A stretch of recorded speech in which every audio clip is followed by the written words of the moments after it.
আসসালামু আলাইকুম শিক্ষার্থী বন্ধুরা, তোমাদেরকে টিআর একাডেমিতে স্বাগতম। আজকে আমরা ফিজিক্স ফার্স্ট পেপারে নিউটনিয়ান মেকানিক্সের লেকচার 11 নিয়ে আলোচনা করব। সর্বপ্রথম আমরা যে অঙ্কটা নিয়ে আলোচনা করব সেটা নিয়ে তোমাদের সাথে একটু কথা বলি। প্রথমে আমরা যে অঙ্কটা নিয়ে আলোচনা করব সেটা হচ্ছে কি 5 কেজি ভরের এবং 40 সেন্টিমিটার ব্যাসার্ধ বিশিষ্ট একটি মেশিনের চাকা 480 আরপিএম গতিবেগে ঘুরতেছে। চাকাটিকে 120 মন্দনের মধ্যে থামাতে হলে কি পরিমাণ স্পর্শী বল প্রয়োগ করতে হবে সেটা আমাদেরকে বের করতে হবে। তাহলে চলো প্রথমে আমরা আগে বোর্ডে লিখে নিই যে কি অঙ্কটা আমরা কথা বলবো। সেটা হলো কি আমাদের অঙ্ক। তাহলে আমাদের কি কি করতে হবে যে 5 কেজি ভরের 5 কেজি ভর এবং 5 কেজি ভর এবং কি আমাদের 40 সেন্টিমিটার ব্যাসার্ধ বিশিষ্ট 40 সেন্টিমিটার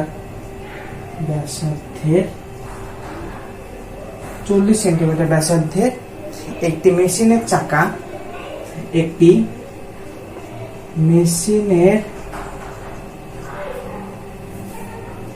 চাকা 480 আরপিএম এ ঘুরছে। একে 120 মন্দনে থামাতে হলে একে 120 মন্দনে থামাতে হলে কি পরিমাণ স্পর্শী বল প্রয়োগ করতে হবে এটা আমাদের নির্ণয় করতে হবে। ঠিক আছে, তো প্রথমে আসো আমরা যে ওমেগা ইকুয়ালটা আমরা কি কি জানি। ঠিক আছে, তো আমরা জানি কি ওমেগা স্কোয়ার ইকুয়াল টু কি ওমেগা নটের উপর স্কোয়ার মাইনাস 2 আলফা থিটা। এই অংশটুকু আমরা জানি, ঠিক না? তো আমাদের এই ওমেগার মান কত? আমাদের 0। আর এই ওমেগা নটের মান কত? ওমেগা নটের মান হচ্ছে কি 2 পাই n বাই t। ঠিক আছে, আর তারপরে দেখো 2 into alpha into theta. Theta মানে কত? 120 মন্দন। ঠিক আছে, মানে কি 120 ইন্টু 2 পাই। তো আমরা হচ্ছে দেখো আমরা যদি ক্যালকুলেশন করি এন এর মান দেখো হচ্ছে কি 480 আরপিএম। ঠিক আছে, স্কোয়ার হবে তাহলে 2 পাই 480 বাই 60 এর উপর square 2 into alpha into 120 into 2 pi. ঠিক আছে, তাহলে এখান থেকে যদি আমরা আলফা মানটা বের করি তাহলে আলফা ইকুয়ালটা আমাদের হচ্ছে যে 2 পাই 480 বাই 60 স্কোয়ার বাই কত হবে 4 পাই ইন্টু 120। তাহলে আমরা যদি ক্যালকুলেটারে মান বের করি, ঠিক আছে, ক্যালকুলেটারে যদি আমরা মান বের করি যে 2.2 ইন্টু 3.1416 ইন্টু 480 বাই 60 স্কোয়ার ভাগ 4 ইন্টু 3.1416 ইন্টু 120। তাহলে আমাদের মান আসতেছে কত? যে 1.6755। ঠিক আছে, 1.6755 রেডিয়াস সিলিন্ডার 2। তাহলে এটা হলো কি আমাদের যে তোমার হলো কি ইয়ার কোণের মান। ঠিক আছে, তো আমরা কি জানি যে টাউ ইকুয়াল টু কি জানি আই আলফা। ঠিক না? তো আই এর মান কত? M V square by 2 into alpha. তো এম এর মান কত? 5 কেজি ভর এবং ব্যাসার্ধ কত দেওয়া আছে? 0.4 ডিভাইডেড 2 ইন্টু আলফা মান 1.6755। তাহলে আমরা এখানে টাউ এর মান কত পাচ্ছি? দেখো টাউ ইকুয়াল টু আমরা পাচ্ছি 5 ইন্টু 0.4 এর উপর স্কোয়ার বাই 2 ইন্টু 1.6755। তাহলে আমরা পাচ্ছি টাউ এর মান যে 0.6702। ঠিক না? তো টাউ ইকুয়ালটা আমরা পাচ্ছি 0.6702। তো আমরা টাউ ইকুয়াল টু আরেকটা জিনিস জানি। টাউ ইকুয়ালটা আমরা কি জানি? টাউ ইকুয়ালটা জানি আর এফ সাইন 90 ডিগ্রি, ঠিক না? আর এফ সাইন 90 ডিগ্রি। তাহলে আমাদের এফ এর মান বের করতে হবে। তাহলে টাও বাই আর যদি করি, টাও এর মান কত দেওয়া আছে 0.6702 বাই 0.4, তাহলে আমরা এফ এর মান পেয়ে যাব। তাহলে আমাদের কত হচ্ছে 0.6702 বাই 0.4, তাহলে এফ এর মান হচ্ছে কি 1.6755 নিউটন। তাহলে এটাই হলো আমাদের অ্যান্সার। তো আশা করি তোমরা এই অঙ্কটা বুঝতে পেরেছো। তো এর পরবর্তী যে অঙ্কটা নিয়ে আমরা আলোচনা করব সেটার দিকে চলে যাই। তো চলো আমরা এই অংশটাকে ক্লিন করে ফেলি।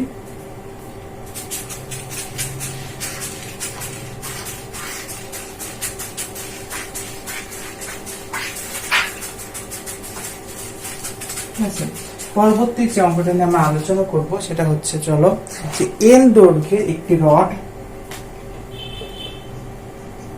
এল দৈর্ঘ্যের একটি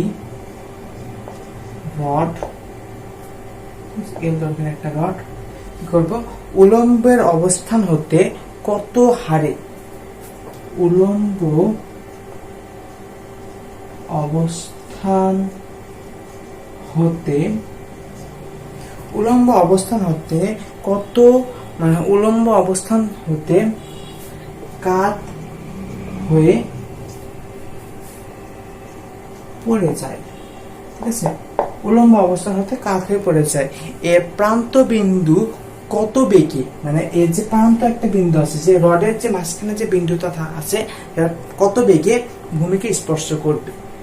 এর প্রান্ত বিন্দু কত বেগে ভূমি স্পর্শ করবে, মানে কি এটা যদি একটা রড হয়, ঠিক আছে, এই মাঝখানে যে পয়েন্টটা থাকবে এটা কত বেগে ভূমি স্পর্শ করবে। তো আমরা এইভাবে না লিখে একটু অন্যভাবে লিখি, চিত্রটা একটু লম্বাভাবে আঁকাই।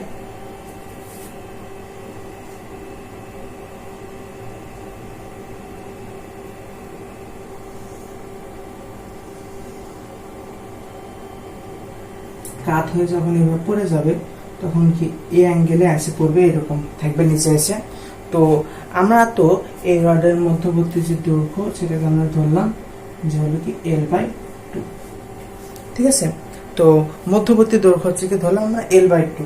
তাহলে আমরা কি জানি, আমরা জানি mg h = half I omega square, I omega square. h এর মান হচ্ছে কি h/2, তাহলে mg L/2 * half I omega square, ঠিক না? তাহলে আমরা এইটা যেহেতু হচ্ছে একটা রড, ঠিক না, তাহলে এই রডের সাপেক্ষে যখন একটা কেন্দ্রের সাপেক্ষে যখন রডটা ঘুরে উপরের দিকে পড়ে যাবে তখন I এর মান হবে 1/3 ml²। তাহলে I এর মান কত হবে 1/3 ml²।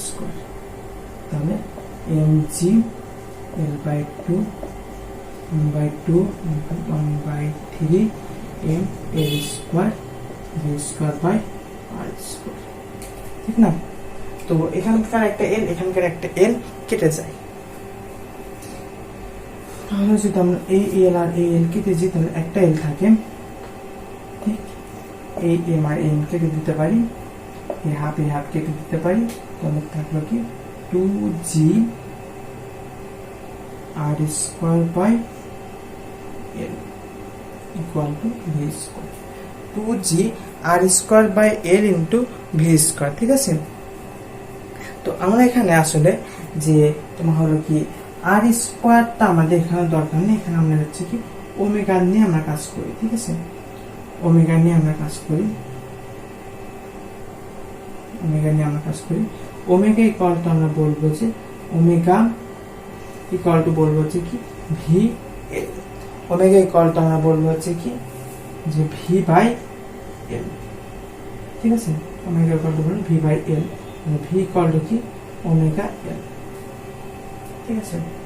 তাহলে আমরা পাচ্ছি ভি ইকুয়াল টু পাচ্ছি আমরা হচ্ছে কি যে 2g l উপর √r, তাহলে আমাদের হয়ে গেল এই অঙ্কের কত বেগে এটি ভূমি স্পর্শ করবে, 3GL বেগে এটাকে ভূমি স্পর্শ করবে। তো আশা করি তোমরা এই অঙ্কটা বুঝতে পেরেছো। আমরা এর পরবর্তী একটা অঙ্ক আছে সেটার দিকে চলে যাই। ঠিক আছে, এই অংশটা ক্লিন করে ফেলে আমরা।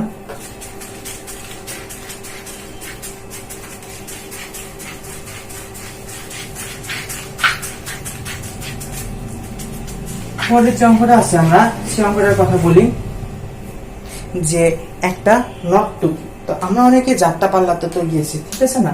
তো এখানে কি হয় যে নর্তকী নাচে, একজন নর্তকী কি করতেছে, যে এদের অনেক কলা কৌশল আছে, ঠিক আছে? এরা কি করে, 2 হাত প্রসারিত করে নাচতে পারে। একজন নর্তকী 2 হাত প্রসারিত করে কি করতেছে, 2 হাত প্রসারিত করে 46 RPM 46 RPM এ গতিতে ঘূর্ণায়মান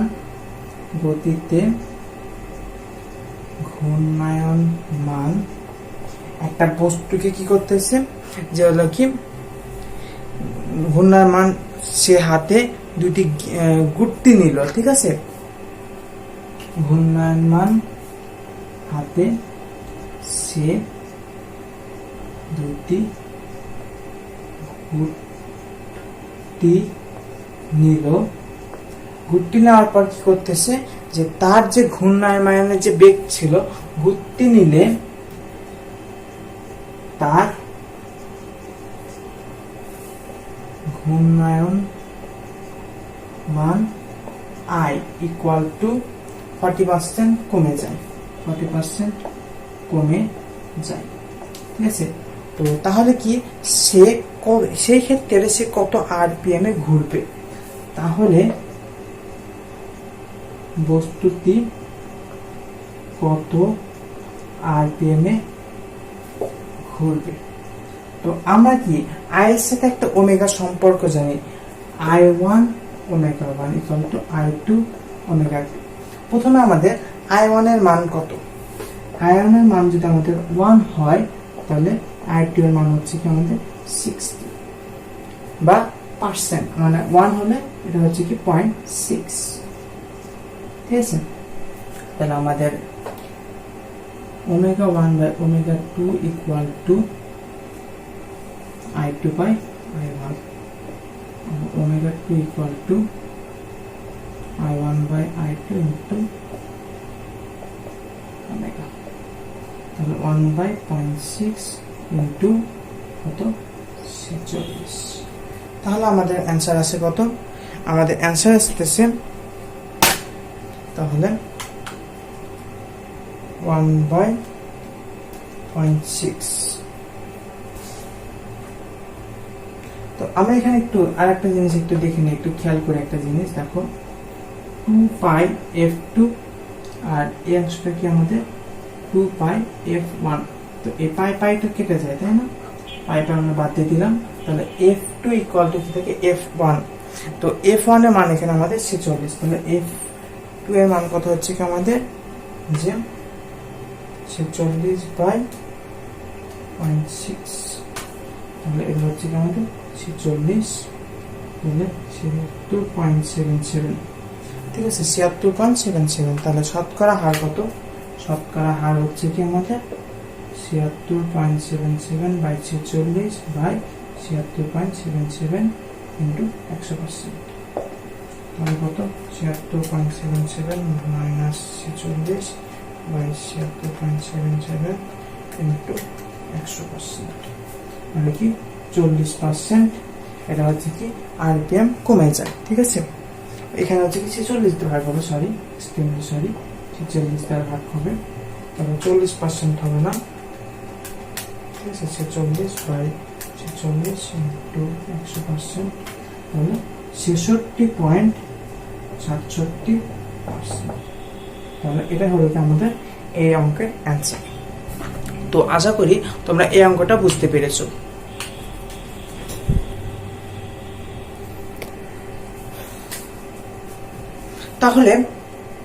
তাহলে আমরা নিউটনের মেকানিক্সের যে লেকচারগুলো ছিল তাহলে আমরা তার বিষয়ে না আগায় আমাদের মোটামুটি অলমোস্ট সবগুলো অঙ্কই কমপ্লিট হয়ে গেছে। তো আমরা নিউটনের মেকানিক্সের অধ্যায়টা আজ এ পর্যন্ত সমাপ্ত ঘোষণা করতেছি। নিউটনের মেকানিক্সের আমরা নতুন কোনো লেকচার তৈরি করতেছি না ইঞ্জিনিয়ারিং প্রিপারেশনের জন্য। আমরা পরবর্তী যে অধ্যায় আছে কাজ, ক্ষমতা, শক্তি, সেটা নিয়ে আমরা আলোচনা করব পরবর্তী আমাদের লেকচার 1, 2, 3 আবার এই অধ্যায়ের মতন আবার পর্যায়ক্রমে চালু করে ফেলবো। আশা করি তোমরা এ পর্যন্ত ভালো থাকবে, সুস্থ থাকবে। আজ এ পর্যন্তই। আল্লাহ হাফেজ।